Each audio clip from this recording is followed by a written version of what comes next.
Good afternoon, everyone. Welcome back to the DNA channel. My name is Diaz, and today I will introduce you to coral reefs. Coral reefs are the most fascinating city underwater and are made by tiny animals called polyps. These polyps build magnificent structures by coming to each other to shelter marine animals. Some of the residents of coral reefs are sponges, clams and oysters, sea star, crabs, sea urchins, and lastly various fishes. Although you might think that coral reefs are healthy, behind everything, coral reefs have faced many threats all over the world that harm and damage them. One of the examples is physical harm or devastation, such as dredging, shore action, unearthing, anchoring and grouting vessels, destructive fishing practices and equipment, and recreational abuse like removing or touching the coral, which is the common one. Another threat that coral reefs face worldwide is pollution, especially vehicle emissions, which commonly incorporate carbon dioxide, nitrogen oxide, and carbon monoxide. Fun fact, the United States discharges around 1.75 billion metric tons of carbon dioxide. Can you imagine that? Furthermore, overfishing is another threat that can disrupt the food chain and lead to excessive algae growth.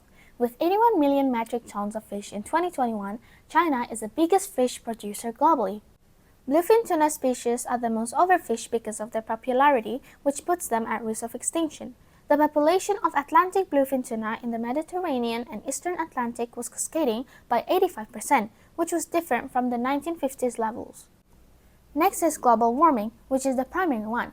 The increase in the ocean temperature and the change in ocean chemistry are caused mainly by the rise of carbon dioxide dissolved in the seawater and atmosphere temperature.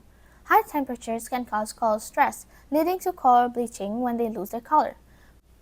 Coral bleaching can cause coral territories to die, making them more susceptible to damage such as infection. Climate change can also increase storm intensity, further threatening coral reefs and rising sea levels. Scientists have gathered information on coral reefs' condition to improve global solutions. Some of the solutions include restore stabilized waste, reattach harmed coral, and reconstruct reefs using coral transplants from conservatories. Nursery-grown coral can assist in restoring damaged reefs by various causes, such as changing ocean conditions. Miami-based Sky Design uses 3D printing to make artificial reefs and seawalls. These structures assist in securing against coral reef degradation, rising sea levels, and flooding. Lastly is the MPAs. Marine protected areas are created to secure coral reefs and their ecosystems. MPAs provide a conservation framework and can improve water quality by maintaining sedimentation and pollution. MPAs also enable to quick stocking of shellfish and fish and also biodiversity conservation.